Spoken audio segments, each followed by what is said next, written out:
चलो, ओके।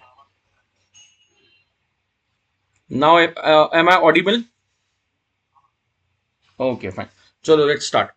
आई थिंक अभी सब प्रॉपर होना चाहिए, होपफुली। ओके, सो सिंपल सा, we are starting again with income from other sources का रिवीजन। ओके, सो बेटा एकदम सिंपल सा लॉ है। आप लोगों के पास टोटल 5 हेड्स है: income from salary, income from house property, profit and gains from business and profession, capital gains and other sources. अब अगर मैं जो भी इनकम अर्न करता हूं, मुझे 5 हेड्स में से एक हेड में क्लासीफाई करना रहता है। सो अभी उसमें से कौन सा इनकम कौन से हेड में जाएगा, उसके लिए we have basis of charge. So income from house property में अलग कंडीशन है, सैलरी में अलग कंडीशन है। अदर सोर्सेज बोलता है एकदम सिंपल, 3 कंडीशन है। First condition is there must be income. Second condition है वो जो इनकम है 1 to 4 हेड में टैक्सेबल नहीं होना चाहिए। एंड थर्ड कंडीशन है वो इनकम एग्जेम्प्ट नहीं होना चाहिए। For example agriculture income in India, agriculture income is an income. Agriculture income 1 to 4 heads में भी नहीं जाता है, but agriculture income in India जो है वो एग्जेम्प्ट है, तो ये वाले हेड में क्लासीफाई नहीं होएगा। बराबर है। So there are 3 condition: there must be an income, there income must not fall under 1 to 4 heads, and such income must not be exempt. Example, अगर हाउस प्रॉपर्टी से रेंट मिल रहा है ओनर को, तो हाउस प्रॉपर्टी हेड में जाएगा। But अगर सबलेटिंग से रेंट मिल रहा है तो that will be taxable under other sources. Similarly salary head बोलता है कि पेयर और पेई के बीच में जो रिलेशनशिप है वो एम्प्लॉयर और एम्प्लॉय का रिलेशनशिप होना चाहिए। बट जो एमपी एमएलए होते हैं वो गवर्नमेंट के सर्वेंट नहीं होते हैं, उन लोग का कोई फिक्स ऑफिस आवर्स नहीं होता है, कोई टेन्योर नहीं होता है। सो फॉर दैट पर्पज अगर सैलरी मिल रहा है एमपी एंड एमएलए को, so that will be taxable again under income from other sources. Agriculture income in India exempt है, बट अगर एग्रीकल्चर इनकम आउटसाइड इंडिया है, so that will be taxable and will be taxable under other sources. House property बोलता है कि अगर building और अपर्टनेंट land है, सो जो लैंड पे बिल्डिंग बना है वो लैंड का रेंट भी हाउस प्रॉपर्टी में जाएगा, बिल्डिंग का रेंट भी हाउस प्रॉपर्टी में जाएगा। बट अगर आपके पास सिर्फ वेकेंट प्लॉट ऑफ लैंड है, so that will be taxable under income from other sources. So vacant plot of land, subletting, salary to MP MLA, agriculture income outside India. अगर मैं जिंदा हूं और मेरे रिटायरमेंट के बाद मुझे पेंशन मिल रहा है, so that pension will be taxable under income from salary. But अगर मेरे मरने के बाद वही पेंशन एम्प्लॉयर मेरे फैमिली मेंबर को दे रहा है, so for family member it will be taxable as income from other sources. So जो भी इनकम 1 to 4 हेड्स में फॉल नहीं हो रहा है, अगर वो इनकम एग्जेम्प्ट नहीं है, so that will be taxable under income from other sources. तो बेसिकली ये मिसलेनियस हेड है। However over a year government ने रियलाइज किया कि यार कुछ ऐसी इनकम है, देयर आर 8 to 9 इनकम्स जो हमेशा इनकम फ्रॉम अदर सोर्सेज में फॉल होता है, तो उसको गवर्नमेंट ने specifically income from other sources में इंक्लूड कर लिया। So following income will always be chargeable to tax under the income from other sources, जिसको अपन लोग रिफर करेंगे KGDWIRC। रिपीट करना प्लीज घर पे बैठे बैठे, क्या बोला है? KGDWIRC। सो जनरल रूल है और स्पेसिफिक रूल है। जनरल रूल बोलता है इनकम होना चाहिए 1 to 4 हेड्स में नहीं जाना चाहिए और वो एग्जेम्प्ट नहीं होना चाहिए। KGDWIRC ऐसे हेड्स है जो हमेशा इनकम फ्रॉम अदर सोर्सेज में जाएंगे। First example is sum received under keyman insurance policy. So बेटा जैसे लाइफ इंश्योरेंस पॉलिसी होता है, वैसे कंपनी के लिए जो की पर्सन है, फॉर एग्जांपल रिलायंस इंडस्ट्री के लिए मुकेश अंबानी इज अ की पर्सन। सो गवर्नमेंट या कंपनी, सॉरी कंपनी अपने कीमैन के लिए इंश्योरेंस निकाल के रखता है। प्लीज अंडरस्टैंड, रिलायंस ने मुकेश अंबानी के लिए 20 ईयर्स के लिए कीमैन इंश्योरेंस पॉलिसी निकाला है। मतलब रिलायंस 20 ईयर्स तक प्रीमियम पे करेगा फॉर दैट पॉलिसी। अब 20 ईयर्स के पहले अगर मुकेश अंबानी कंपनी छोड़ के जाता है, तो इंश्योरेंस कंपनी लॉस जो है वो कंपेंसेट करेगा रिलायंस को। सो रिलायंस ने 15 ईयर्स तक इंश्योरेंस प्रीमियम भरा। 15 ईयर्स के बाद मुकेश अंबानी छोड़ के चला गया, तो as per the terms of policy Reliance को पैसा मिलेगा। तो जब वो रिलायंस इंडस्ट्री को पैसा मिलेगा, that will be taxable under PGBP. Please understand, keyman insurance premium जो है कंपनी ने पे किया था, तो उन लोग ने बिजनेस एक्सपेंस क्लेम किया था। तो जब पॉलिसी के मेच्योरिटी पे कंपनी को पैसा मिलेगा, कंपनी उसको बिजनेस इनकम ट्रीट करेगा। सो जब एक्सपेंस किया था बिजनेस एक्सपेंस था, जब इनकम आएगा तो बिजनेस इनकम होएगा। बट सपोज रिलायंस से मुकेश अंबानी 15 साल के बाद छोड़ के जा रहा है, मुकेश अंबानी बोलता है, मुकेश अंबानी को रिलायंस ने बोला सर कंपटीशन बिजनेस ज्वाइन कर रहे हो, नया कंपनी चालू कर रहे हो, क्या करने वाले हो? तो मुकेश अंबानी बोलता है सर ऐसा कोई एम नहीं है, कुछ चालू नहीं करना है, सिर्फ मैं रिटायरमेंट ले रहा हूं। अब मुकेश अंबानी 20 साल 25 साल से रिलायंस में काम कर रहा है, उसके नाम पे कंपनी ने पॉलिसी निकाली हुई है, 15 साल तक कंपनी ने पॉलिसी भी पे किया। फिर जब मुकेश अंबानी रिटायरमेंट ले रहा है तो मुकेश अंबानी को कंपनी ने बोला कि सर जो रिमेनिंग 5 ईयर्स है उसका प्रीमियम आप पे कर दो, और जो भी इंश्योरेंस पॉलिसी से पैसा आएगा वो आप ही रख लेना।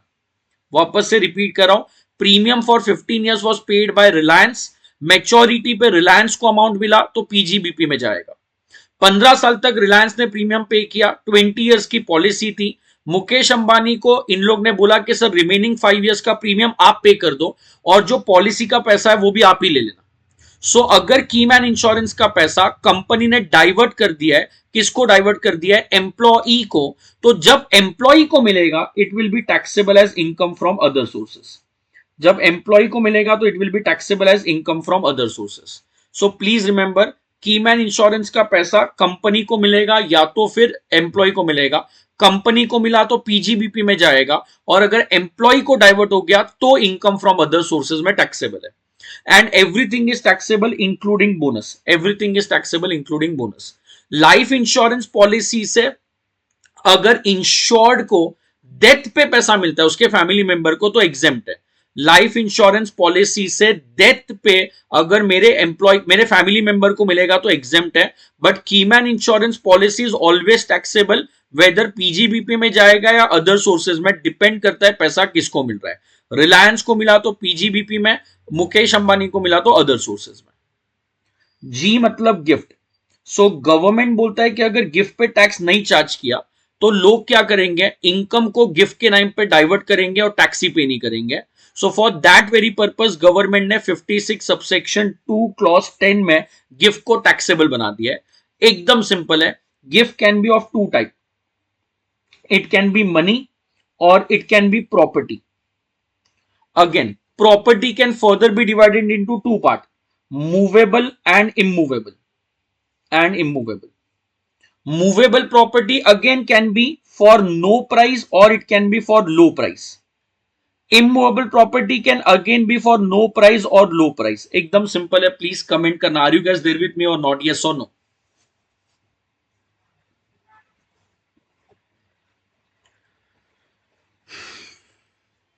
Okay. चलो आंसर बोलोगे बेटा। Gift can be in the form of money और इट कैन बी प्रॉपर्टी। अगर प्रॉपर्टी है तो it can be movable, it can be immovable. अगर मूवेबल प्रॉपर्टी है तो it can be no price और it can be low price. एकदम simple है, गवर्नमेंट बोलता है पूरे साल में इन एग्रीगेट कितने भी लोगों से, एक दोस्त, 10 दोस्त, 50 दोस्त, वन और मोर देन वन पर्सन से अगर आपको मनी मोर देन 50,000 रुपीज का मिल रहा है so that will be fully taxable, that will be fully taxable. तो सपोज मेरे को 4 दोस्तों ने 20,000 ईच का कैश गिफ्ट दिया है, so aggregate amount is 80,000, 80,000 will be fully taxable. So money aggregate value लेना है, पूरे साल में जितने भी लोगों से मनी मिला है उसका टोटल करो, टोटल 50 के ऊपर गया तो एंटायरली टैक्सेबल। एग्जैक्ट 50 है तो एग्जेम्प्ट है, 50,001 रुपी मिला तो entire 50,001 rupee will be taxable.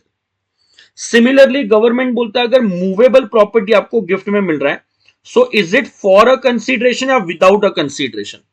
पहले तो प्लीज याद रखना, मूवेबल प्रॉपर्टी में अगर आपको टीवी, एसी, फ्रिज, लैपटॉप, आपको कार, ये सब पर्सनल प्रॉपर्टी गिफ्ट में मिली तो दैट इज कंप्लीटली एग्जेम्प्ट।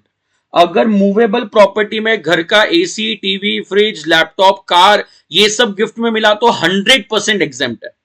अगर मूवेबल प्रॉपर्टी में जेडी पसा मिला तो पहली बात तो उसको गिफ्ट मानेंगे।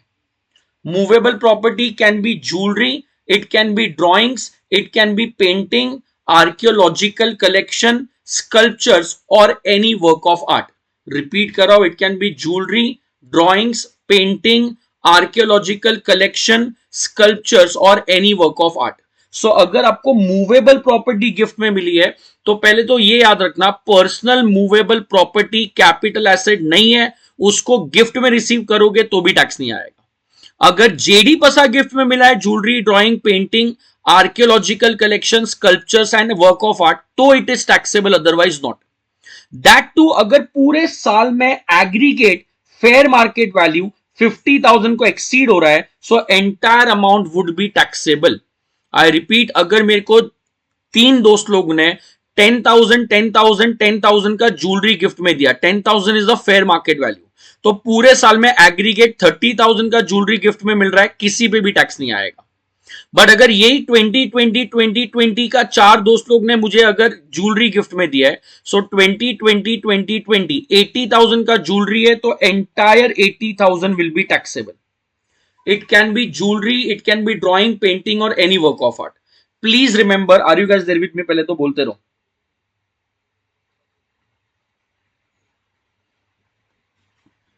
बराबर है, प्लीज आंसर बोलना। मेरा क्वेश्चन सिंपल है कि मेरे को है ना, तीन दोस्तों ने 2020 का, सॉरी, मेरे को थ्री फ्रेंड्स ने 2020-10 मनी दिया है, और तीन दोस्त लोग ने 2020-10 ज्वेलरी दिया है। सो मेरे को तीन फ्रेंड ने मनी दिया है 10,000 का, और तीन दोस्त लोग ने मेरे को ज्वेलरी दिया है 2020-10 का।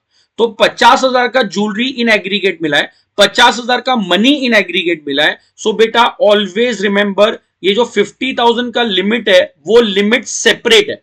मनी का 50 अलग एग्जेम्प्ट होएगा, ज्वेलरी का अलग एग्जेम्प्ट होएगा। So no doubt money plus jewellery combined is how much, 1 lakh. But दोनों पे टैक्स नहीं आएगा, बिकॉज दोनों का इंडिविजुअल वैल्यू देखेंगे। Is that much clear?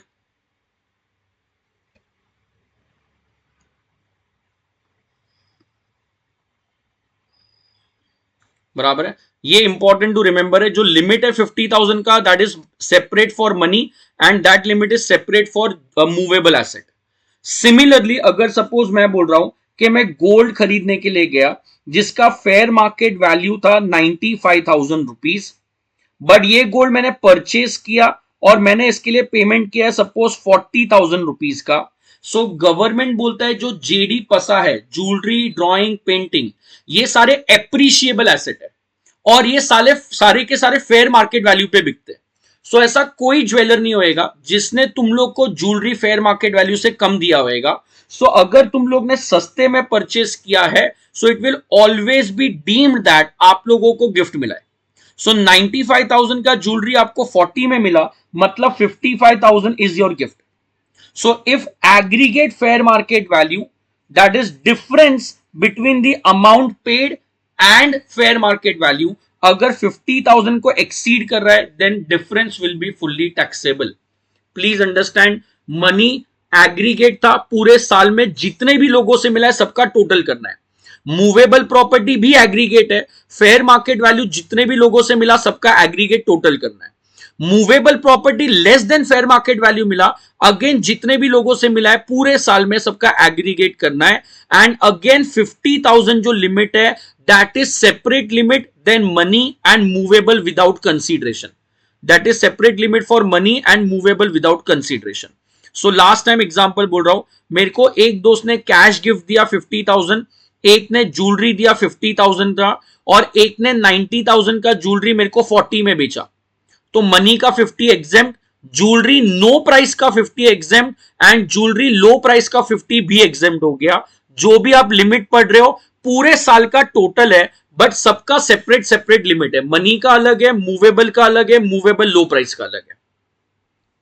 Similarly अगर आपको इमूवेबल प्रॉपर्टी गिफ्ट में मिल रहा है, सो उसका आपको स्टैम्प ड्यूटी वैल्यू देखना है। Now the difference here is stamp duty value of a single property. अगर 50,000 एक्सीड होता है then it is taxable, otherwise it is not.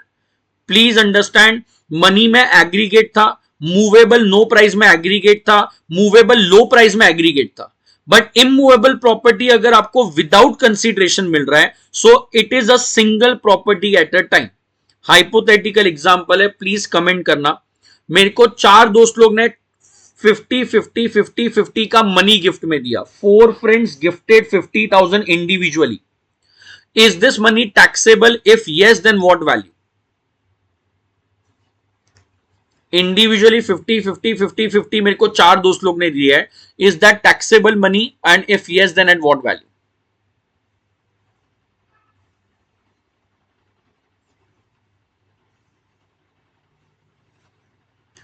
Taxable taxable है 2 लाख, बराबर है। सो एग्रीगेट अगर 2 लाख हो गया तो entire amount will be taxable, perfect है। अब बेटा यही एग्जांपल चेंज कर रहा हूं, चार दोस्तों ने 50,000 स्टैंप ड्यूटी वैल्यू का घर मुझे गिफ्ट में दिया है, चार फ्रेंड ने। सो अगर चार फ्रेंड ने 50,000 का घर गिफ्ट में दिया है तो एक भी अमाउंट पे टैक्स नहीं आने वाला है, बिकॉज यहां पे सिंगल प्रॉपर्टी का वैल्यू देखना है, not the aggregate value.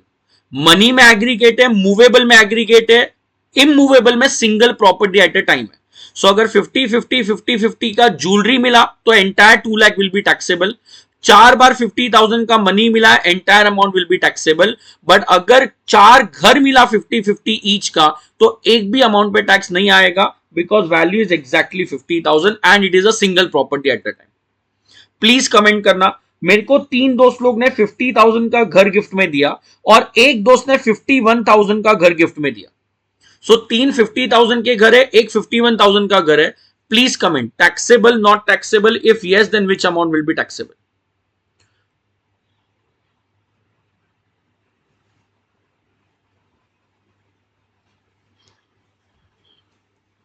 Perfect है, बराबर है, मेजॉरिटी ऑफ देम का सेम आंसर है। ओनली 51,000 वाले पे आएगा, बाकी पे टैक्स आने वाला नहीं है। सो इमूवेबल प्रॉपर्टी नो प्राइस अगर विदाउट कंसीडरेशन मिल रहा है, सो गवर्नमेंट बोलता है वो एग्रीगेट के बदले सिंगल वैल्यू लेना है, फेयर मार्केट वैल्यू के बदले स्टैंप ड्यूटी वैल्यू लेना है। नाउ बेटा मैंने घर परचेज किया, मेरा परचेज प्राइस है 1 करोड़, स्टैंप ड्यूटी वैल्यू बोलता है कि सर फ्लैट का वैल्यू है 90 लाख रुपीस, बराबर है। So I did purchase it for 1 crore, stamp duty value 90 lakh बोलता है, मतलब मेरा वैल्यू स्टैंप ड्यूटी वैल्यू से ज्यादा है।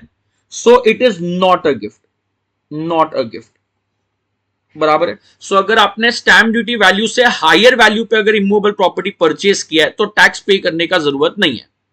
हाउएवर अगर 1 करोड़ का प्रॉपर्टी मैंने परचेज किया है, स्टैंप अथॉरिटी वैल्यू बोलता है 1 करोड़ 5 लाख है, so it is a gift, it is a gift. But government बोलता है कि यार थोड़ा बहुत डिस्क्रिपेंसी तो होता ही होता है। सो अगर आपके वैल्यू में और स्टैंप अथॉरिटी के वैल्यू में 10% का डिफरेंस है, मैंने 1 करोड़ में खरीदा है, 1 करोड़ का 10%, मेरे परचेज प्राइस का 10% इज 10 लाख, तो आपके और स्टैंप ड्यूटी वैल्यू में difference is less than 10 lakh, so it is not treated as gift, it is not treated as gift only.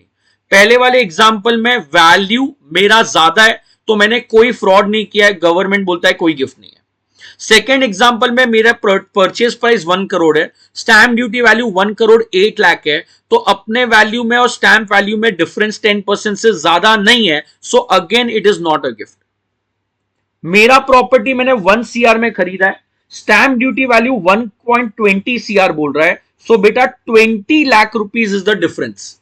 मतलब मेरा वैल्यू 1 करोड़ है, 1 करोड़ का 10% इज 10 लाख, सो मेरे वैल्यू में और स्टैंप अथॉरिटी में difference is more than 10%, so it will be a gift and taxable under income from other sources, बराबर है। सो फर्स्ट एग्जांपल में हायर परचेज प्राइस है तो गिफ्ट ही नहीं है, सेकेंड एग्जांपल में लोअर प्राइस है बट 10% से कम डिफरेंस है तो गिफ्ट नहीं है, थर्ड एग्जांपल में लोअर है और 10% से ज्यादा डिफरेंस है, so it is a gift.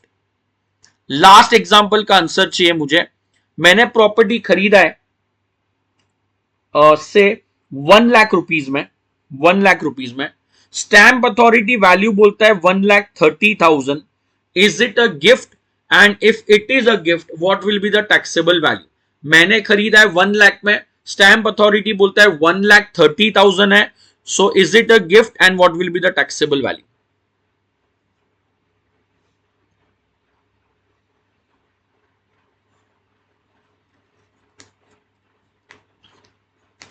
Okay बेटा मजा आ जाएगा अगर सुना है तो।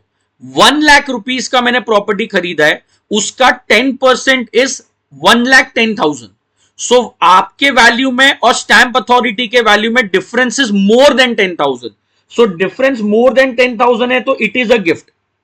बट बेटा वैल्यू इज ओनली 30,000, तो 50,000 रुपए का गिफ्ट एग्जेम्प्ट होता है, तो it is a gift but it will be exempt from tax, it is a gift but it will B exempt from tax.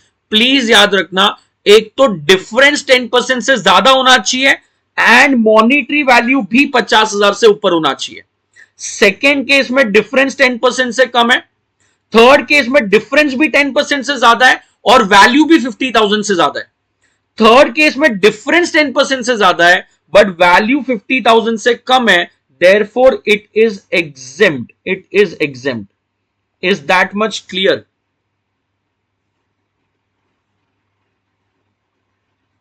Is that much clear?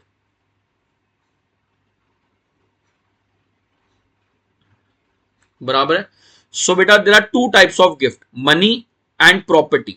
Property में it is no movable, immovable. Movable and immovable में no price और low price. अगर money है, aggregate value of money लेना है, exact 50 है, no tax, 50,000 ₹1 मिला, पूरे अमाउंट पे टैक्स। मूवेबल विदाउट कंसीडरेशन में भी एग्रीगेट लेना है, fair market value more than 50 है तो it will be fully taxable. Movable low price मतलब less than fair market value है तो डिफरेंस देखना है, difference in aggregate more than 50,000 है तो difference will be fully taxable. Last अपन ने पढ़ा था इमूवेबल प्रॉपर्टी, पहले तो single property at a time लेना है, मोर देन 50 है तो only that property is taxable, and अगर less than stamp duty value है सो 10% एंड 50,000 से ज्यादा डिफरेंस होना चाहिए।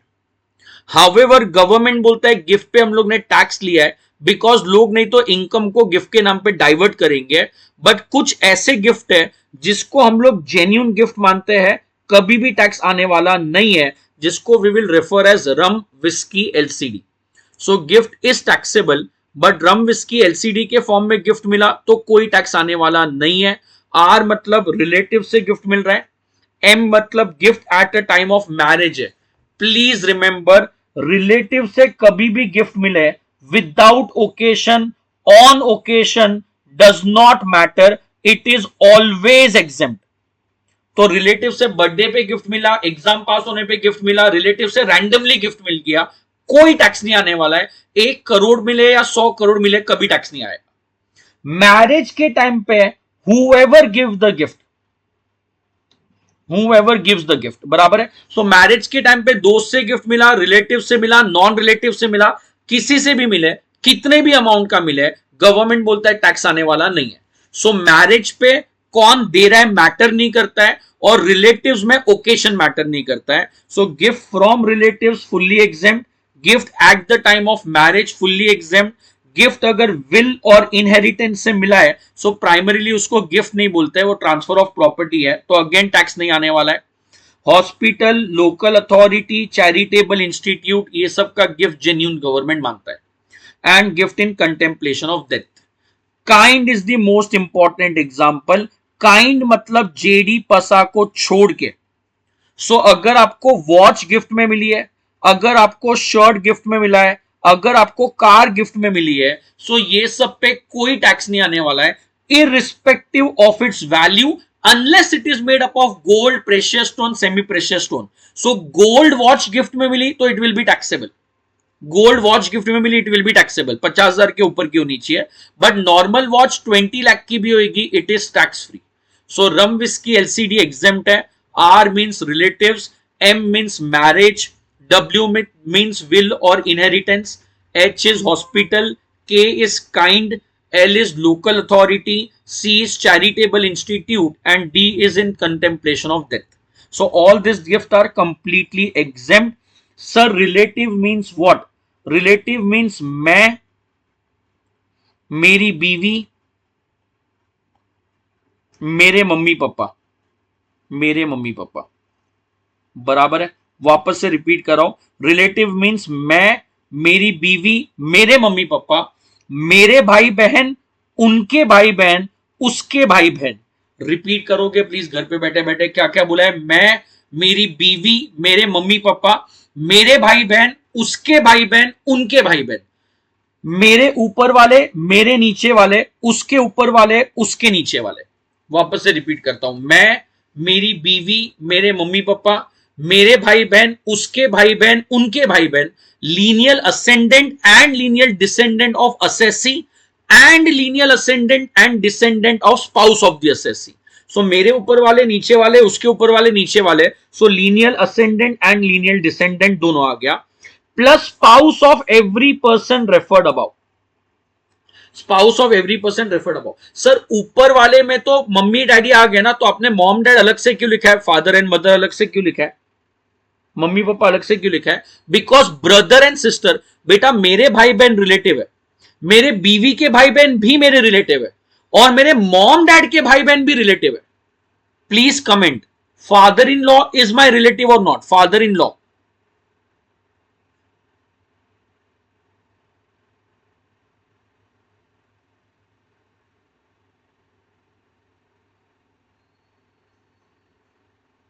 Okay. Now please comment. Now please comment.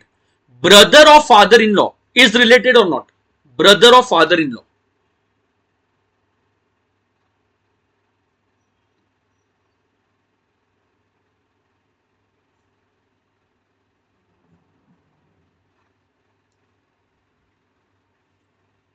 गौरव, गौरव और एक कोई जैन है बेटा. नो, इसलिए मैंने ना वो मम्मी पापा को अलग किया है.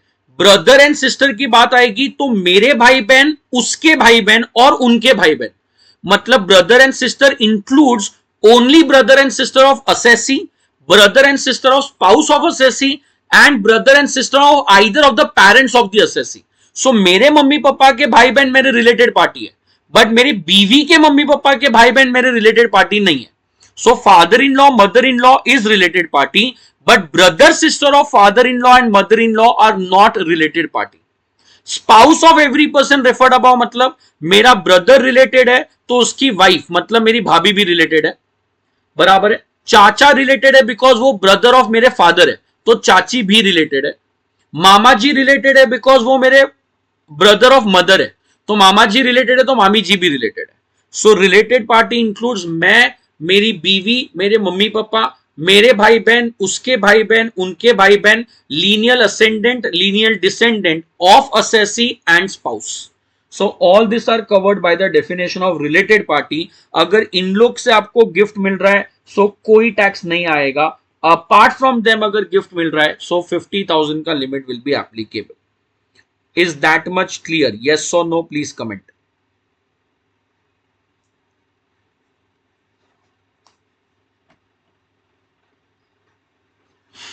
Okay.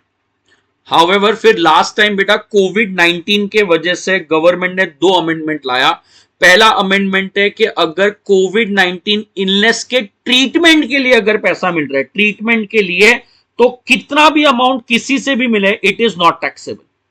सो अगर कोई हॉस्पिटलाइज्ड है कोविड-19 इलनेस की वजह से, तो हॉस्पिटलाइजेशन का जो भी बिल आया उसका रीइंबर्समेंट अगर कोई भी कर रहा है, गवर्नमेंट कर रही है, एम्प्लॉयर कर रहा है, प्राइवेट पार्टी फ्रेंड कर रहा है, किसी पे भी टैक्स आने वाला नहीं है. बट अगर कोविड-19 के डेथ की वजह से, कोविड-19 के डेथ की वजह से फैमिली मेंबर ऑफ डिसीज को पैसा मिल रहा है, सो अगर मैं बीमार हूं और अगर मेरे हॉस्पिटल का बिल की वजह से खर्चा मिला तो एग्जेम्प्ट है. बट अगर मेरे मरने के बाद, कोविड-19 इलनेस की वजह से मेरे मरने के बाद अगर मेरे फैमिली मेंबर को मिल रहा है तो एम्प्लॉयर पैसा देगा तो एग्जेम्प्ट है विदाउट एनी लिमिट. बट अगर अदर देन एम्प्लॉयर पैसा मिल रहा है तो अप टू 10 लाख कंसीडरेशन अगर मिला तो एग्जेम्प्ट है, प्रोवाइडेड पैसा विद इन 12 मंथ्स मिलना चाहिए from the death of such person, with in 12 months, और स्पेशल केस में 6 मंथ्स का प्रोविजन है. दैट्स इट, बराबर है. सो अगर इलनेस के ट्रीटमेंट के लिए मिला तो फुल्ली एग्जेम्प्ट है. अगर इलनेस के डेथ, डिसीज के डेथ की वजह से मिला तो 10 लाख रुपीस तक का अमाउंट एग्जेम्प्ट है. बट एम्प्लॉयर से कोई भी अमाउंट मिले it will be fully exempt, fully exempt. Okay. Last point मेरे को गिफ्ट में बोलता है, अगर virtual digital asset crypto currency gift में मिला तो it will be considered as a movable property.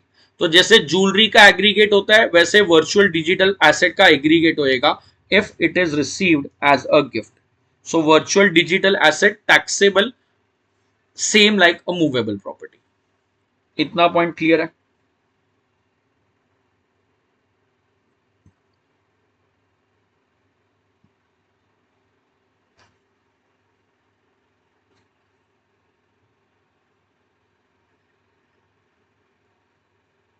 बेटा जल्दी लिखो, येस और नो, इतने सारे लोग हैं, फटाफट क्यों नहीं बोल रहे?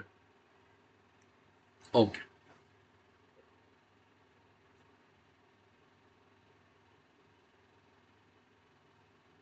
फाइन। छोटा सा पॉइंट है बट इंपॉर्टेंट पॉइंट है, प्लीज फोकस करना। पहले तो अभी जो भी अपन पढ़ रहे हैं that is applicable to private company, that is applicable to private company, बराबर है। Step number 1। Step number 2, always remember ये लॉ तभी एप्लीकेबल होएगा जब फेस वैल्यू ऑफ शेयर जो है, फेस वैल्यू ऑफ शेयर जो है, बराबर है, वो लेस है। किससे लेस है वो मैं बताता हूं। पहले तो this rule is applicable only to private company. Secondly this rule will be applicable only when face value is less than. किससे लेस देन है वो मैं बताता हूं। सेकेंडली ये रूल एप्लीकेबल होएगा between fair market value and issue price. This rule will be applicable between fair market value and issue price. 3 step है। Step number 1, private company के लिए रूल एप्लीकेबल है, मतलब प्राइवेट कंपनी ने shares issue किया तो बेटा उसको जो पैसा मिलता है वो इनकम नहीं बनता है, वो शेयर कैपिटल में जाता है। पहले तो मेन क्रक्स ये है कि जब कोई भी कंपनी, प्राइवेट या पब्लिक कंपनी, अगर शेयर्स इशू करती है और शेयर्स इशू करने पे उन लोग को कंसीडरेशन मिलता है, so that consideration is not there income, it is their capital which goes in the balance sheet. पहली बात तो ये समझाए।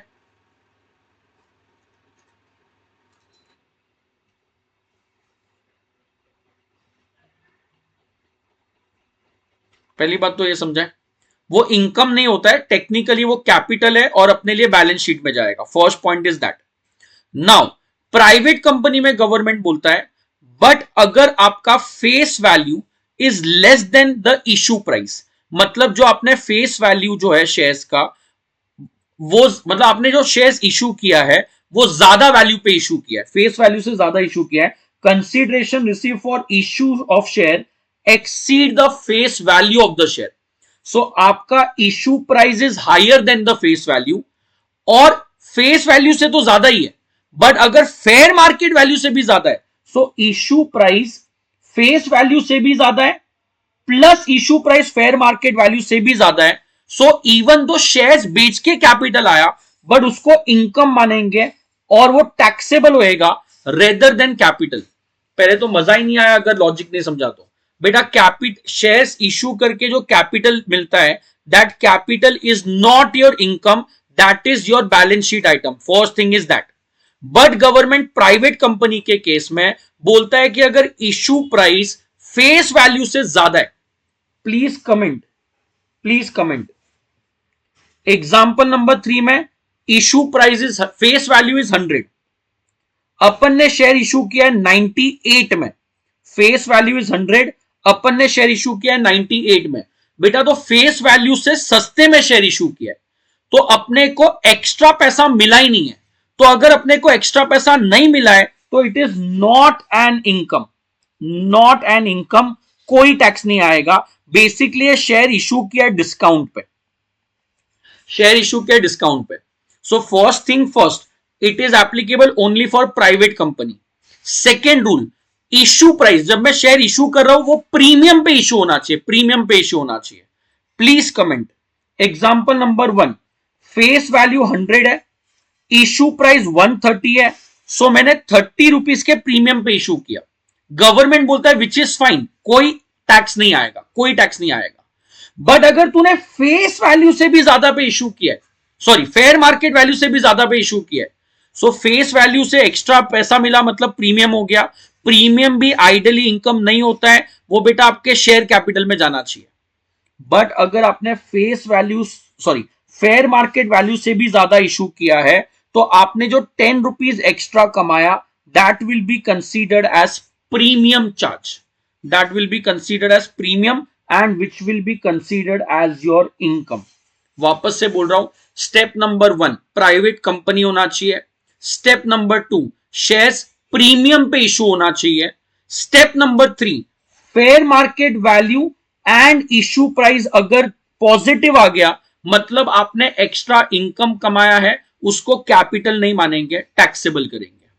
एक और बार please comment, face value was 100, issue price is 110, मतलब मैंने प्रीमियम पे इशू किया है, बट उसका फेयर मार्केट वैल्यू 120 है। इज 10 रुपीज एन इनकम और नॉट?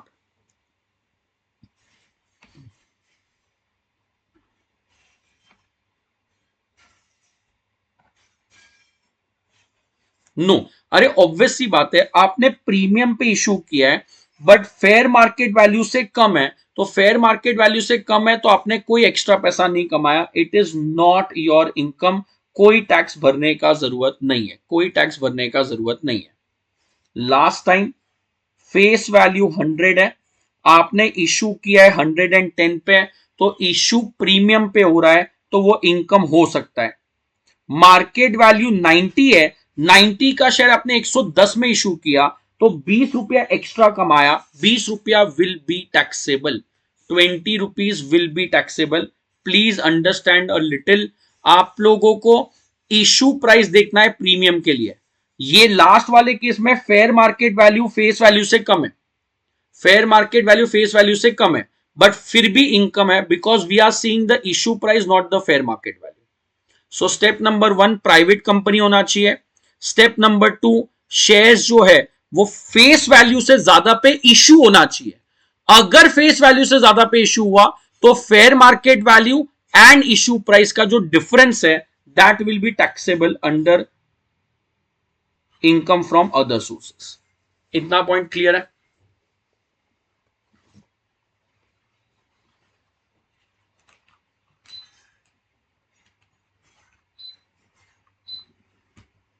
ओके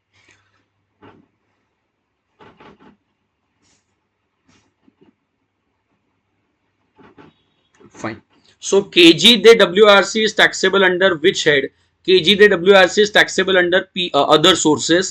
K मतलब कीमैन इंश्योरेंस पॉलिसी, G मतलब है गिफ्ट, D मतलब है डिविडेंड, E मतलब है सॉरी G मतलब है गिफ्ट, E मतलब है सॉरी एक्सट्रीमली सॉरी G मतलब है गिफ्ट, D मतलब है डिविडेंड। सो बेटा डिविडेंड इंडियन कंपनी से मिल रहा है, डिविडेंड फॉरेन कंपनी से मिल रहा है, नॉर्मल डिविडेंड है या डीम डिविडेंड है, every dividend is now taxable in India.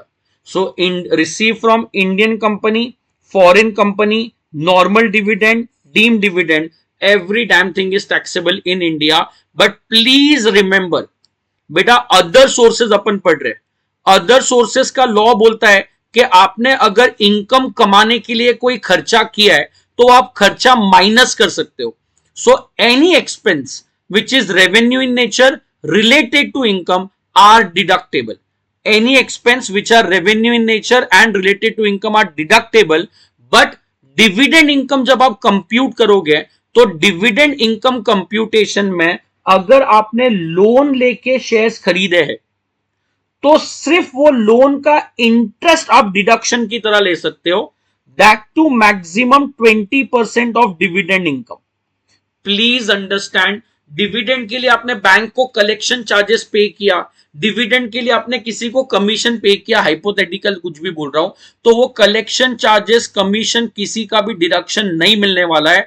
But अगर डिविडेंड कमाने के लिए आपने शेयर्स में लोन लेके इन्वेस्ट किया था तो जो लोन का इंटरेस्ट है that is deductible and maximum deduction will be 20% of such income. So dividend from Indian or foreign company, normal or deemed dividend, everything is taxable. However, deduction में सिर्फ interest allowed है, that to 20% of such dividend income. Max 20% है, flat 20% नहीं है। Secondly, बेटा income taxable आपको कैसे करना है? So आपके पास choice है, आप या तो mercantile system of accounting follow कर सकते हो या तो cash system। कैश सिस्टम में क्या होता है, आपको पैसा मिला तो आप इनकम में बताओ, आउटस्टैंडिंग है तो मत बताओ। मर्केंटाइल में पैसा अक्रू हुआ तो आपको बताना पड़ेगा। तो बेटा लास्ट मार्च में जो मैंने बैच कंप्लीट किए उसका पैसा मुझे मई मंथ में मिला, तो जो लास्ट मार्च में बैच कंप्लीट किए अगर मैं अक्रूवल सिस्टम फॉलो कर रहा हूं तो लास्ट ईयर ही टैक्सेबल होएगा, बट अगर मैं कैश सिस्टम फॉलो कर रहा हूं तो करंट ईयर में टैक्सेबल होएगा। सो आपको कौन से ईयर में टैक्स भरना है दैट डिपेंड्स अपॉन आप कैश सिस्टम ले रहे हो या मर्केंटाइल ले रहे हो। हाउएवर डिविडेंड में ये रूल एप्लीकेबल नहीं है। डिविडेंड में गवर्नमेंट बोलता है नॉर्मल डिविडेंड टैक्सेबल है in the year in which it is declared, deemed dividend and interim dividend taxable है in the year in which it is paid. Normal dividend declared, अगर dividend 23 में declare हुआ but receive 24 में हुआ तो it will be taxable in 23। deemed and interim dividend will be taxable in the year 24-25 because it declare नहीं होता है, सीधा पे हो जाता है। So dividend from Indian or foreign company, deemed or normal dividend, every dividend is taxable in India। और dividend income compute करने में सिर्फ interest का deduction मिलता है, max 20% का मिलेगा। Normal dividend in the year in which it is declared, deemed and interim dividend in the year in which it is paid। Is that much clear? Yes or no?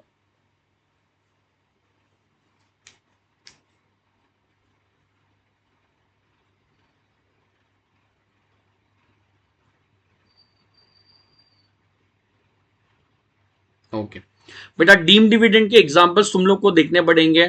Liquidation of company, any release of asset, any release entailing release of company asset, then bonus to preference share holder, loans and advances to 10% share holder, वो सब उसके examples एक बार ऊपर ऊपर से देख के जाना।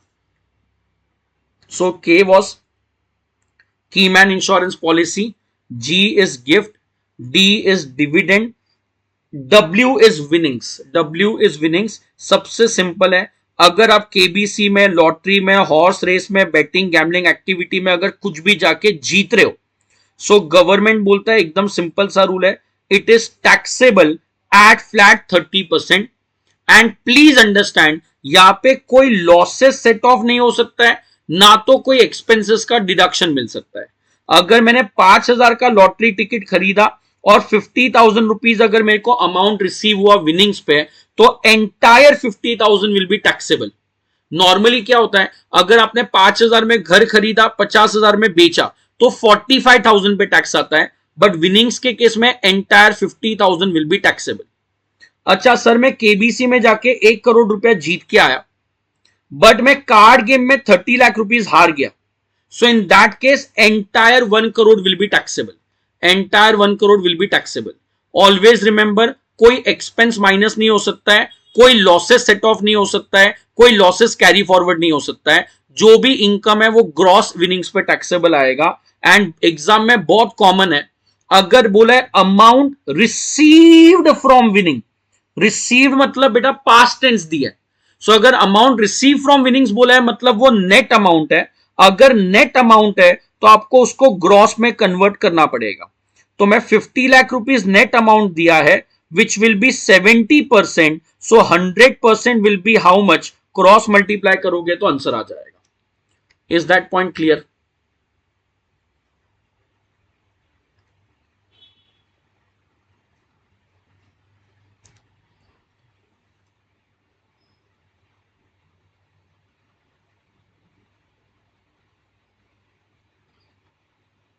Okay.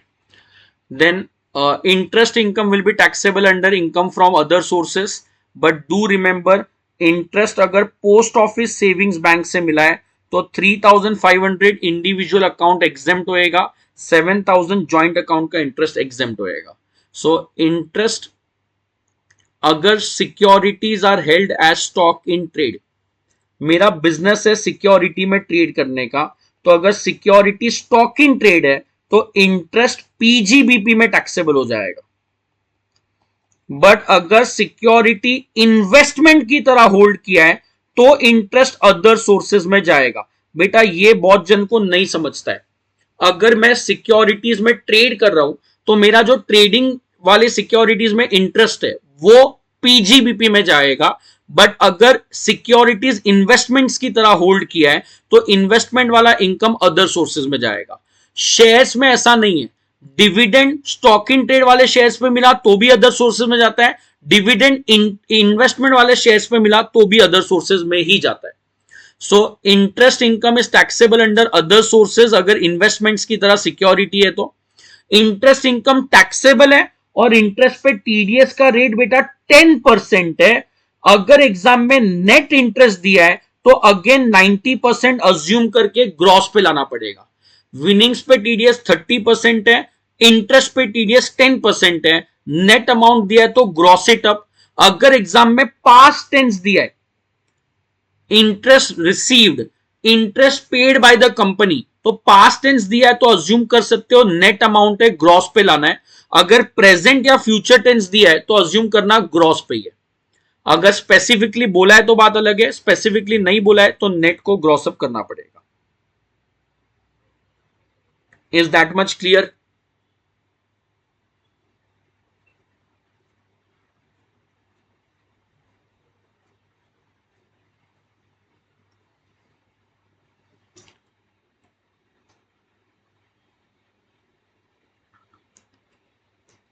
ओके, सो केजी दे WIRC, keyman insurance policy, Mukesh Ambani को मिला तो अदर सोर्सेज में जाएगा, रिलायंस को मिला तो पीजीबीपी में जाएगा।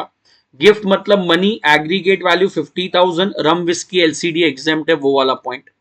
डी मतलब dividend, Indian foreign taxable, deem dividend, normal dividend सब taxable, deemed and interim dividend जब मिलेगा तभी, नॉर्मल डिविडेंड जब अनाउंस होएगा तभी। डब्ल्यू ई काम का नहीं इसलिए पढ़ा नहीं रहा हूं। W is winnings, net amount है तो ग्रॉस में कन्वर्ट करना है, कोई डिडक्शन नहीं मिलेगा, कोई लॉसेस सेट ऑफ नहीं होंगे, फ्लैट 30% टैक्स है। आई फॉर इंटरेस्ट, अगर सिक्योरिटी स्टॉक इन ट्रेड है तो पीजीबीपी में जाएगा, इन्वेस्टमेंट है तो अदर सोर्सेज में जाएगा, नेट अमाउंट है तो 10% अज्यूम करके ग्रॉस अप करना है, और post office saving bank interest 3,500 exempt है।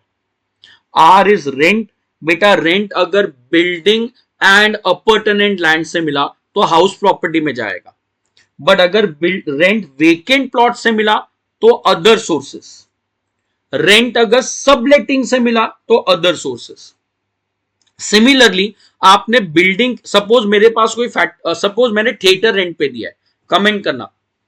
तो अगर कोई थिएटर में से रेंट पे ले रहा है तो उसको थिएटर का बिल्डिंग चाहिए, या बिल्डिंग के साथ साथ चेयर्स भी चाहिए, एसी भी चाहिए, प्रोजेक्टर भी चाहिए और स्क्रीन भी चाहिए। ही वांट्स एवरीथिंग टुगेदर या ही जस्ट वांट्स बिल्डिंग?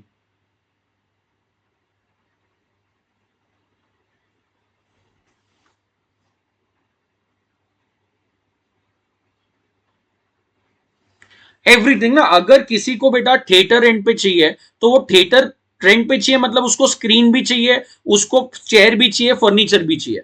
अगर मेरे को क्लासरूम रेंट पे चाहिए तो मेरे को बिल्डिंग भी चाहिए, बोर्ड भी चाहिए, फर्नीचर भी चाहिए, एसी भी चाहिए। सो all this renting is inseparable, मतलब एक एसेट आप दूसरे के बिना नहीं दे सकते हैं। सो अगर लेटिंग आउट इनसेपरेबल है तो entire rent will be taxable under PGBP. अगर पीजीबीपी में नहीं जा रहा है तो इनकम फ्रॉम अदर सोर्सेस।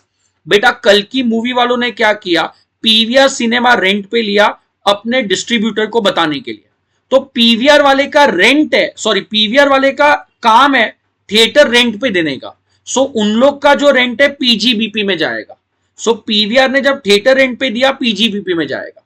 बेटा मेरा क्लास में लेक्चर लेने का बिजनेस है, मैंने क्लासरूम सेटअप किया हुआ है, एक दूसरा आदमी आके मेरे को बोलता है कि सर 4 घंटे के लिए क्लास रेंट पे मिलेगा, तो मैंने उसको लेट आउट कर दिया। अब ये क्लासरूम रेंट पे देना मेरा बिजनेस नहीं है, तो it will be taxable under income from other sources, it will be taxable under income from other sources. Similarly plant and machinery and furniture, बेटा फर्लैंको करके वेबसाइट का नाम सुना है? फर्लैंको वाले क्या करते हैं, फर्नीचर रेंट पे देते हैं। जब फर्लैंको वाले फर्नीचर रेंट पे देते हैं उन लोग के लिए पीजीबीपी होएगा, उन लोग का बिजनेस ही है। बट मेरे पास एक्स्ट्रा प्रोजेक्टर पड़ा था, बाजू के क्लास वाला 2 घंटे के लिए प्रोजेक्टर लेके जाता है और मुझे रेंट देता है, तो वो जाएगा इनकम फ्रॉम अदर सोर्सेज में। So only plant and machinery, furniture rent पे दिया तो अदर सोर्सेस, बिल्डिंग के साथ दिया और इनसेपरेबल है तो other sources, vacant plot subletting always income from other sources में चले जाएगा।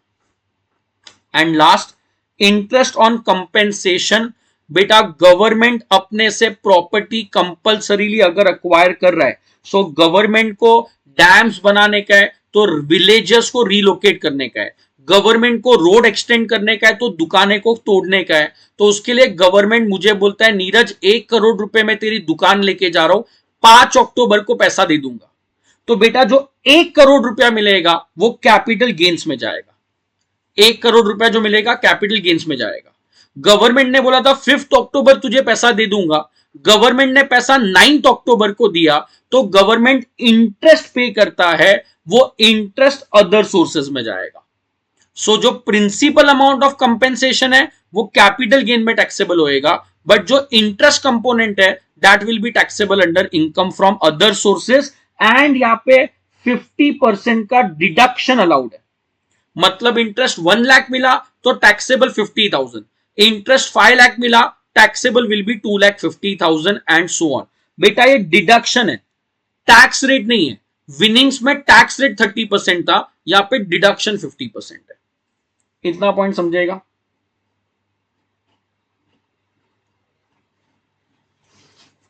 ओके। कंपोजिट रेंट बेटा इट डिपेंड्स। कंपोजिट रेंट में अगर इनसेपरेबल है तो इधर जाएगा, अगर सेपरेबल है, फॉर एग्जांपल मैंने किसी को अपना घर रेंट पे दिया, घर के साथ साथ मैंने उसको कार भी रेंट पे दिया, सो इन दैट केस घर का रेंट हाउस प्रॉपर्टी में, कार का रेंट अदर सोर्सेज में। But if it is inseparable then in that case entire thing will be other sources. समझा है? Okay, thank you sir. Okay okay, please बोलना के में कीमैन इंश्योरेंस पॉलिसी छोड़ दो। गिफ्ट में बेटा कोई खर्चा नहीं होता है तो डिडक्शन नहीं मिलने वाला है। डब्ल्यू मतलब विनिंग्स, सॉरी डी मतलब डिविडेंड, डिविडेंड में सिर्फ इंटरेस्ट का खर्चा अलाउड है, 20% अलाउड है। ई मतलब employ staff welfare scheme, time waste है, एक बार पढ़ लेना फिर भी प्लीज। डब्ल्यू मतलब विनिंग्स, कोई डिडक्शन नहीं मिलता है। Apart from that rental income, interest income कमाने के लिए जो भी खर्चा किया है, जो भी एब्सोल्युटली एनीथिंग, फॉर एग्जांपल अगर बिल्डिंग का रिपेयर किया है तो हाउस प्रॉपर्टी में रिपेयर रेनोवेशन का डिडक्शन नहीं मिलता है। बट अगर रेंट अदर सोर्सेज में टैक्सेबल है तो बिल्डिंग का डेप्रीशिएशन, बिल्डिंग का इंश्योरेंस, बिल्डिंग का ground rent, everything will be allowed as deduction. House property में फ्लैट 30% स्टैंडर्ड डिडक्शन दे दिया तो और कोई डिडक्शन नहीं मिलता है। बट अगर रेंट टैक्सेबल होएगा अदर सोर्सेज में तो repairs, insurance, depreciation, ground rent, everything will be allowed as deduction. मैं अगर जिंदा हूं और फैमिली और मुझे पेंशन मिल रहा है तो सैलरी में टैक्सेबल होएगा। बट अगर मेरे मरने के बाद मेरे फैमिली मेंबर को पेंशन मिल रहा है तो अदर सोर्सेज में जाएगा।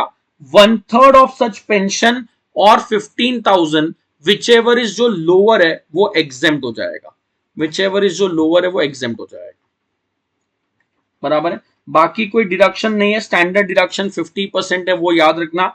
विनिंग्स के सामने कोई भी डिडक्शन मिलने वाला नहीं है, विनिंग्स के सामने कोई भी डिडक्शन मिलने वाला नहीं है। बराबर है? So that is your income from other sources. Is that much clear? Yes और नो? बेटा लाइफ इंश्योरेंस का डेथ से पैसा मिल रहा है तो एग्जेम्प्ट है। कीमैन इंश्योरेंस पॉलिसी हमेशा टैक्सेबल है अदर सोर्सेज में, और यूलिप हमेशा टैक्सेबल है कैपिटल गेन्स में। So life insurance only on death मिला तो एग्जेम्प्ट है, keyman is taxable and ULIP is taxable, but ULIP is taxable under capital gains. So that was your income from other sources. जितने भी main और की points थे वो मैंने रिवाइज करवा दिए।